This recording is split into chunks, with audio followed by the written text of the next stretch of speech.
Olá, nono ano, tudo bem com vocês? Eu espero que sim, que todos estejam bem.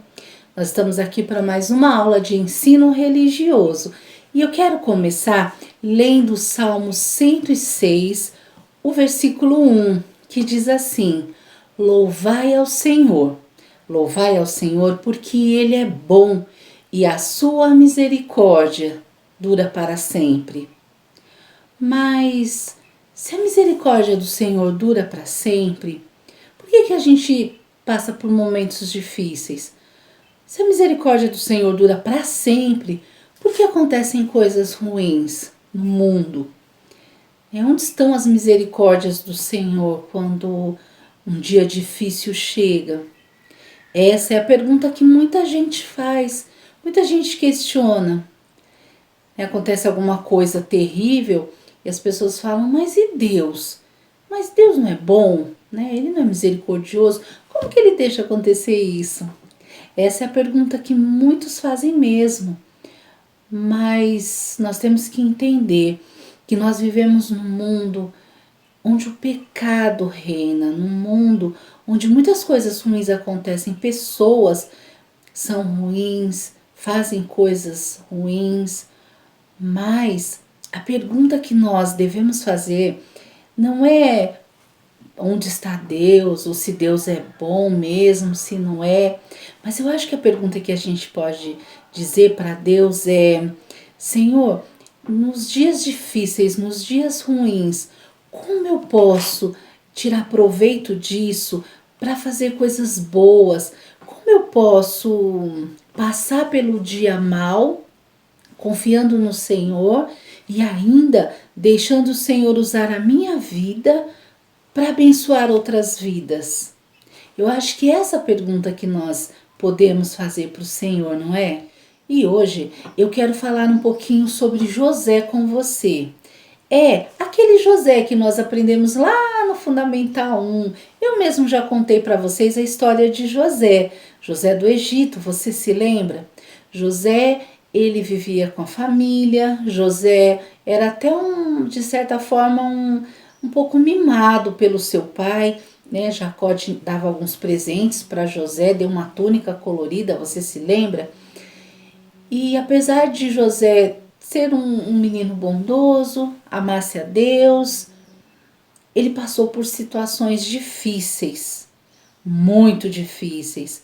Primeiro porque toda a raiva, todo o ódio dos irmãos por ele fizeram com que ele fosse jogado em um poço, levado como escravo pelos ismaelitas, né, e fosse comprado por o equivalente a 200 gramas de prata. Então, quando José estava lá no Egito, ele foi comprado. Potifar, que era capitão da guarda de Faraó, comprou José lá dos ismaelitas e o levou para sua casa. E a Bíblia diz que lá na casa de Potifar, Deus abençoou muito José. José se tornou como o mordomo principal, a pessoa responsável pela casa. Isso você pode ler em Gênesis 39, do 1 até o 4. Vamos ler? Olha só o que diz. José havia sido levado para o Egito, onde o egípcio Potifar, oficial de Faraó e capitão da guarda, comprou dos ismaelitas que o tinham levado para lá. O Senhor estava com José, de modo que este prosperou e passou a morar na casa do seu senhor egípcio. Quando Potifar percebeu que o Senhor Deus estava com ele, com José, e que o fazia prosperar em tudo o que realizava, agradou-se de José e tornou-o administrador de seus bens. Potifar deixou a seu cuidado a sua casa e lhe confiou tudo o que possuía. Ufa! Então José estava indo bem. Saiu da casa dele de uma forma muito terrível, não era o que ele queria, mas lá no Egito ele ficou na casa de um homem muito importante, e ele era importante nesse lugar. Tudo ia muito bem, mas o dia mau chegou de novo para José. chegou novamente, porque a Bíblia diz que a esposa de Potifar começou a cobiçar José e começou a tentá-lo e fazer propostas muito indecentes e imorais para José. E ela insistia muito. E a Bíblia diz que José não cedia aquilo. José, apesar de estar num cenário totalmente diferente daquele, né, onde ele viveu com a família na infância, lá em Israel, José conhecia sobre o amor de Deus, sobre as leis de Deus, mas agora ele estava num país totalmente distante. Agora, José estava com certo poder, né? José, ele era o principal lá daquela casa. E o cenário ali do Egito era um cenário de muita idolatria, muitos vícios, muita sensualidade, muitas coisas aconteciam ali. E José estava exposto a tudo aquilo. Ele poderia simplesmente dizer: quer saber? Olha, eu fui traído pelos irmãos, fui vendido, fui jogado no poço, virei escravo. Agora eu tô numa boa aqui, eu tô, né? Eu posso fazer tudo o que eu quiser. Ah, quer saber? Eu vou mesmo fazer tudo que não deve. Não. A Bíblia diz que José se manteve íntegro, né, firme nos seus princípios. E como eu sei disso? Como você pode saber disso? Porque quando a esposa de Potifar continuou insistindo com aquelas propostas indecentes que ela estava em relação a ele fugia, ele não permitia. E até que ele disse para ela: olha, o Potifar, ele me deixou aqui responsável por tudo. Eu posso fazer nesta casa o que eu quiser, nada ele me negou. Eu posso ter desta casa tudo o que eu quiser, exceto a senhora, porque a senhora é esposa de Potifar. E eu jamais cometeria esse ato tão perverso. E ainda disse assim: olha só, como poderia eu então cometer algo tão cruel, tão errado e pecar contra Deus?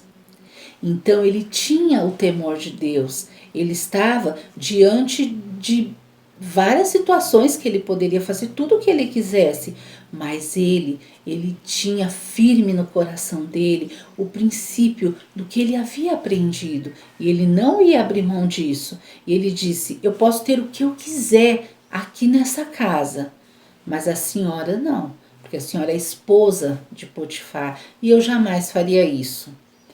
E olha, ele foi honesto, ele foi obediente a Deus,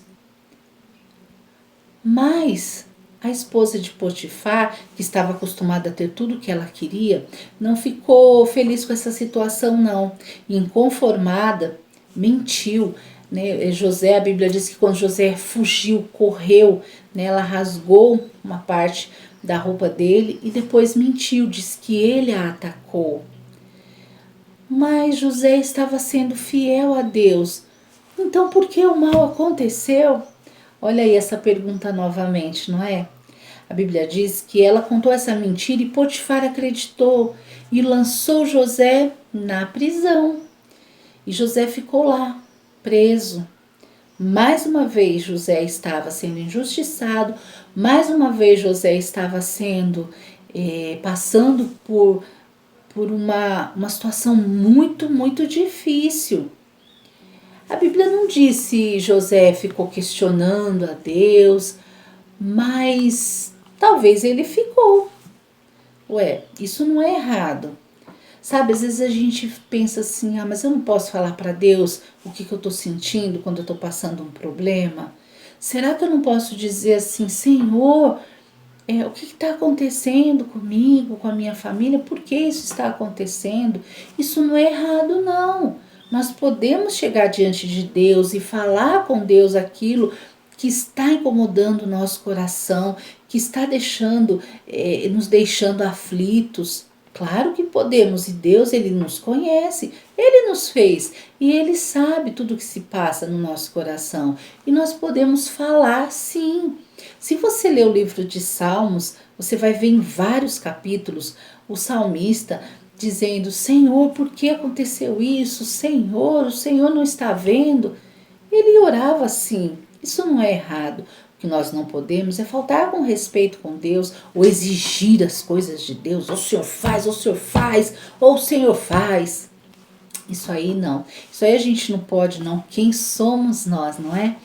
Mas perguntar, orar, questionar a Deus, ele entende. Mas a Bíblia não mostra se José ficou questionando, não. Diz que ele foi para a prisão e lá ele ficou. E lá na prisão, José também foi abençoado, porque olha só, a Bíblia diz que ele se tornou como o principal lá, o chefe dos outros presos, então ele organizava tudo. Isso significa que José prosperou, foi abençoado no meio da dificuldade ali, na prisão. Ele estava preso, porém ele estava sendo abençoado ali. E durante alguns anos ele ficou ali preso, até que Deus, usando a vida dele ali naquele lugar, ele se deixou ser usado por Deus ali naquele lugar, com um dom que Deus tinha dado para ele, que era de interpretar sonhos.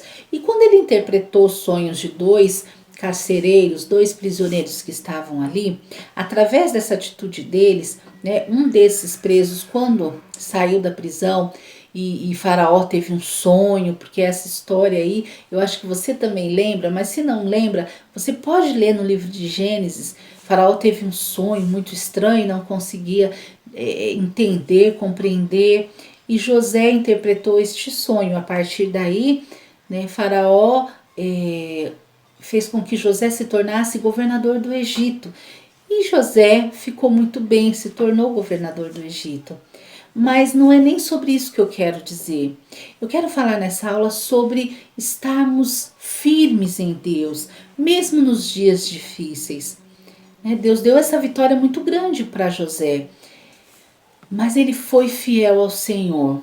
Ele não se deixou levar. Ah, quer saber, eu tô aqui mesmo, tá tudo ruim mesmo, vai ficar ruim, então deixa eu fazer tudo o que eu quero. Não, ele permaneceu fiel, né, aos princípios, aquilo que ele acreditava, a essência dele, de uma pessoa que conhecia Deus. E Deus pode nos usar também, mesmo nas nossas dificuldades, com as nossas limitações, do jeito que nós somos. Deus, ele pode nos usar se a gente deixar ele fazer isso. Se a gente deixar, muitas vezes, de questionar, mas não é possível que Deus não vê, mas tentar entender, Senhor, no meio de toda essa tempestade, no meio de toda essa dificuldade, o que eu posso fazer de bom? O que eu posso tirar proveito dessa situação e viver da melhor maneira que eu puder? Eu quero que você assista agora um testemunho de um menino, de um rapaz chamado Nick. Você vai ver que surpreendente como Deus usa a vida dele, e talvez para muitas pessoas ele teria uma vida totalmente diferente da vida que ele leva. Então presta atenção nesse testemunho.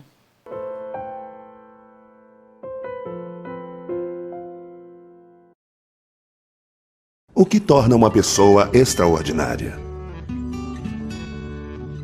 Suas habilidades? Seu talento? Ou simplesmente seu sorriso? Quando nossa equipe encontrou pela primeira vez com Nick Vujicic, entendemos que era alguém extraordinário. Quando ele começou a contar sua fascinante história, testemunhamos em primeira mão como Deus estava usando o homem sem braços e sem pernas para ser as mãos e os pés de Deus. Meu pai dizia que ele e minha mãe estavam lado a lado, ansiosos quando eu estava nascendo. E quando ele viu meu ombro, ele simplesmente ficou pálido. E daí meu pai e minha mãe se assustaram, porque viram que eu estava sem um braço direito. Meu pai queria sair do quarto, porque não acreditava no que estava vendo. O médico entrou e meu pai disse: "Meu filho, ele não tem um braço direito?" Ele disse: "Não, ele não tem braços nem perna." Ele disse que quase desmaiou, ele não podia acreditar. E toda manhã na igreja ele perguntava por que Deus permitiria uma pessoa nascer assim. Minha mãe, no início, ela não queria me segurar, não queria me amamentar, sabe? Tudo mais. Ela se sentiu muito desconfortável nos primeiros meses. Levou muito tempo para que eles confiassem em Deus e acreditassem que ele não havia cometido um erro, que não os havia abandonado e nem a mim. Seus pais entregaram seus medos e frustrações pela deficiência do seu filho para Deus. Eles preferiram confiar em Deus e na promessa de que havia um propósito, uma esperança, um futuro para o seu filho. Mas com o passar dos anos, os desafios aumentavam e Nick se achava cada vez menos amado por Deus, o que enfraquecia sua fé. Eu desafiei a Deus. Eu disse: Deus, eu sei que sou um pecador.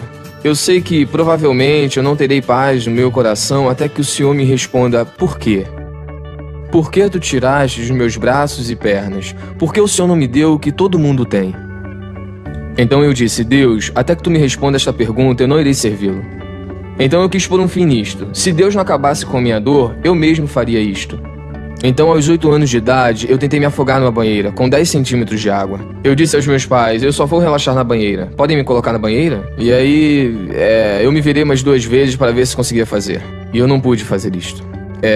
O pensamento que me fez parar de fazer isso foi o amor dos meus pais. Bom, porque eu os amava tanto e tudo que eles fizeram foi me amar. Eu pensei comigo mesmo: se eu tivesse realmente feito aquilo, visualizei meu funeral, visualizei meus pais e vi a culpa sobre os meus ombros, de que eles poderiam ter feito mais. Esta seria a última vez que Nick tentaria se matar.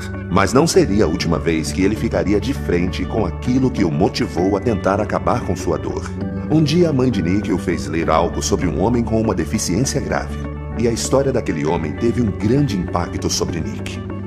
Eu poderia escolher ficar com raiva de Deus pelo que não tenho e agradecer a Deus pelo que tenho. A minha mãe disse: Nick, Deus vai usar você, eu não sei como ou quando, mas Deus irá usá-lo. E aquelas sementes começaram a penetrar no meu coração. E foi aí que comecei a ver que não há sentido em ser completo do lado de fora quando se está quebrado no interior. E descobri que Deus pode curá-lo sem mudar a sua circunstância. Eu dei a minha vida para Jesus Cristo quando eu li João 9, aos 15 anos de idade. Quando um homem, passando numa vila, e o homem, um cego de nascença, Jesus o viu e as pessoas perguntaram: por que este homem nasceu cego? Jesus disse: foi assim para que se manifestem nele as obras de Deus. Em 2 Timóteo 3,16 ele diz: toda a escritura é divinamente inspirada, e eu acredito que Deus inspirou em mim vida e fé. Esta fé veio sobre mim, esta paz veio sobre mim. Eu senti que Deus havia me respondido. Qual foi a pergunta e qual foi a resposta? A pergunta foi: por quê? Por que me fizeste desta forma? A resposta foi: você confia em mim? Essa é a questão. E quando você diz sim para esta pergunta, nada mais importa. Mas o que foi especificamente para você que o fez dizer: Senhor, eu vou confiar na tua palavra porque sei que é verdade, mesmo sem saber o que vai ser de mim amanhã? Certo. Porque não havia mais nada que eu pudesse encontrar. Não havia mais nada que pudesse me dar paz. Eu sabia que braços e pernas não me dariam a paz de qualquer forma. Eu precisava saber a verdade a respeito de quem eu sou. Por que estou aqui? E para onde irei quando não estiver mais aqui? Eu não encontrei esta verdade em nenhum outro lugar, só em Jesus Cristo. E foi em Jesus Cristo que Nick encontrou forças para fazer o que muitos achavam impossível. É muito difícil ser forte quando as pessoas constantemente dizem que você não é bom o bastante. Você sabe: sai daqui, não queremos nada contigo, você é um João ninguém, você não pode fazer isso, você não pode fazer aquilo. Nick. Na vida, se você não conhece a verdade, então você não pode ser livre, senão você irá acreditar que as mentiras são a verdade. Uma vez que percebemos que quando lemos a palavra de Deus, você conhece a verdade a respeito de quem você é, eu não sou um homem sem braços e pernas, eu sou um filho de Deus. Eu fui perdoado dos meus pecados, eu sou um embaixador do Rei dos Reis e Senhor dos Senhores. Eu não sou nada além de um servo do mais alto Deus. Isso não é sobre Nick e sua capacidade e sua habilidade de se tornar este conquistador. Eu não sou nada. Porém, Deus habita em mim. E agora eu vivo na força dele. E tudo aquilo que Jesus conquistou, eu conquistei. Eu creio que se Deus não lhe deu um milagre, você é um milagre de Deus para a salvação de outra pessoa. Eu agradeço a Deus por Ele não ter respondido a minha oração quando eu implorei a Ele por braços e pernas aos 8 anos. Porque imagina só, porque eu não tenho braços e pernas, Ele está me usando ao redor do mundo. E nós vimos até o momento, aproximadamente, numa estimativa conservadora, 200 mil almas virem até Jesus Cristo pela primeira vez nos últimos 6 ou 7 anos. E o que você prefere? Prefere ter pernas e braços aqui na Terra, Nick? Não, eu quero a vontade de Deus. Eu prefiro não ter pernas e braços temporariamente aqui na Terra para ser capaz de alcançar mais alguém para Jesus Cristo e passar a eternidade com Ele. Nos últimos 10 anos, Nick Vujicic contou seu testemunho em 24 países para mais de 3 milhões de pessoas. Seja em estádios lotados ou para apenas uma pessoa, no coração de Nick Vujicic, a mensagem é a mesma. Deus ama você. Ele não se esqueceu da sua dor. Ele não se esqueceu da sua família. E pode ser que enquanto você assiste essa entrevista, você comparou o seu sofrimento com o meu sofrimento. E não é aí que a esperança está. Saber que alguém mais, em sua opinião, está sofrendo mais do que você, não é aí que a esperança está, mas está no nome de Deus, no nome do Senhor Jesus Cristo. Esperança é quando você compara o seu sofrimento com o infinito e imensurável amor e graça de Deus. Isaías 40, verso 31 diz: Mas os que esperam no Senhor renovarão suas forças, subirão com asas como águia. Eu não precisei que a minha circunstância mudasse. Eu não preciso de braços e pernas. Eu preciso das asas do Espírito Santo. Eu estou voando porque eu conheço Jesus. Ele me sustenta. Não desista de Deus, porque Ele não irá desistir de você. Viram só? Que lindo a história desse rapaz. Ele tinha tudo para falar: eu vou fazer nada não, o que eu vou fazer? Olha a minha vida, olha o meu corpo, olha a minha situação. Mas não, ele usa a vida dele, o corpo dele, a situação dele para glorificar a Deus, para a glória do Senhor. E nós também podemos fazer isso, né? Sermos gratos a Deus, agradecidos e saber que mesmo no dia difícil o Senhor cuida de nós. Eu quero ler para vocês Efésios 5, 3 versículos. Eu vou ler o 15, o 16 e o 17. Olha só o que diz. Tenham cuidado da maneira como vocês vivem, que não sejam como insensatos, mas como sábios, aproveitando ao máximo cada oportunidade, porque os dias são maus. Portanto, não sejam insensatos, mas procurem compreender qual é a vontade do Senhor. Viu só? Aqui está dizendo que os dias são maus. Sim, eles são. Mas nós devemos aproveitar cada oportunidade que nós temos para servir a Deus, para saber qual é a vontade dele para as nossas vidas. E a Bíblia diz para não vivermos como insensato. O insensato é um tolo, um doido, né? Aquele que não sabe nem o que está fazendo, não sabe para onde vai, de onde vem, não sabe, não pensa no futuro, não pensa em nada. Não, possamos ser sábios e saber procurar a vontade de Deus para a nossa vida. E se você não sabe qual é a vontade de Deus para a sua vida, peça a Ele vai te falar. Olha só, o Salmo 143:10 diz assim: Ensina-me a fazer a tua vontade, pois tu és o meu Deus, que o teu bondoso Espírito me conduza por terreno plano. Então, que Ele possa nos ensinar. Tem um outro salmo também, é o Salmo 40, versículo 8, que fala assim, olha: Tenho grande alegria em fazer a tua vontade, ó meu Deus, a tua lei está no fundo do meu coração. Que a gente possa realmente entender qual é a vontade de Deus para a nossa vida, porque o que Deus tem para as nossas vidas é o melhor. Às vezes as pessoas pensam, mas é muito chato obedecer a Deus, servir a Deus. Não, não é. As coisas que Deus condena, que Ele não gosta, que Ele abomina, são coisas que fazem mal a nós. Então o que Ele quer é que nos afastemos das coisas que vão prejudicar a nossa vida. Então a boa notícia é que mesmo nós passando por dificuldades, por aflições, Deus prometeu estar conosco e Ele nos ajuda. Olha só, João 16:33, a parte B diz assim: Neste mundo vocês terão aflições, mas tende bom ânimo, eu venci o mundo. E em Mateus 20:28 fala assim: E eis que estou convosco todos os dias, até a consumação dos séculos. Todos os dias, nos dias bons e nos dias difíceis também. O Senhor está conosco todos os dias e Ele conta conosco, que Ele possa encontrar em nós pessoas prontas a servi-lo, a amá-lo, a respeitá-lo, a viver com Ele, caminhar com Ele, ter relacionamento com Ele. E esse é o desejo do meu coração, para a sua vida também. Agora eu quero fazer uma oração. Se você pode, feche os seus olhos. Senhor meu Deus, eu quero te louvar e te agradecer. Pai, obrigado, porque o Senhor nos ensina a Tua palavra, o Senhor nos ensina a maneira correta de viver, para que possamos ser abençoados, ser prósperos, ser cheios do Teu amor, Senhor, da Tua proteção, ó Pai.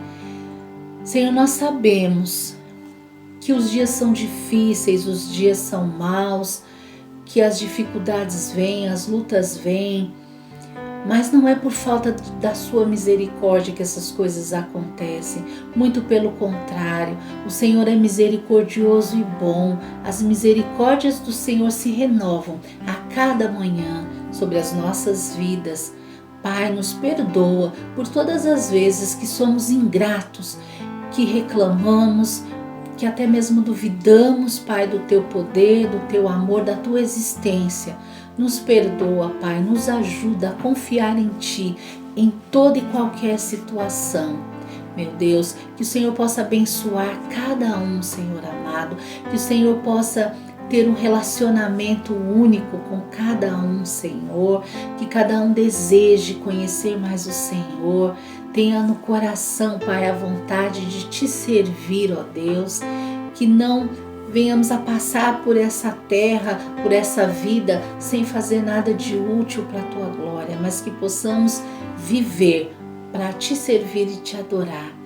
Senhor, eu peço a bênção e a proteção do Senhor sobre cada família, sobre cada pessoa, sobre cada lar representado, Pai. Que o Senhor abençoe, que o Senhor livre de todo mal, de todo perigo, de toda doença, de todo acidente, de toda violência, Pai, em nome de Jesus. Que o Senhor, Pai, visite agora os familiares que estão longe, aqueles que nós não vemos, Pai, no nosso dia a dia, mas que o Senhor vê e que a mão do Senhor esteja sobre cada um deles. Pai amado, eu te agradeço por tudo que o Senhor tem feito. Te agradeço, Senhor, pela oportunidade que o Senhor me dá de falar a Tua palavra, de ensinar a Tua palavra, Senhor, a pessoas tão preciosas, Pai, a esses meninos tão abençoados, meu Deus. Muito obrigado, Senhor. Fica, Pai amado, com cada um. É o que eu peço em nome de Jesus. Amém. Então, até a nossa próxima semana, nossa próxima aula. Fiquem todos com Deus. Tchau.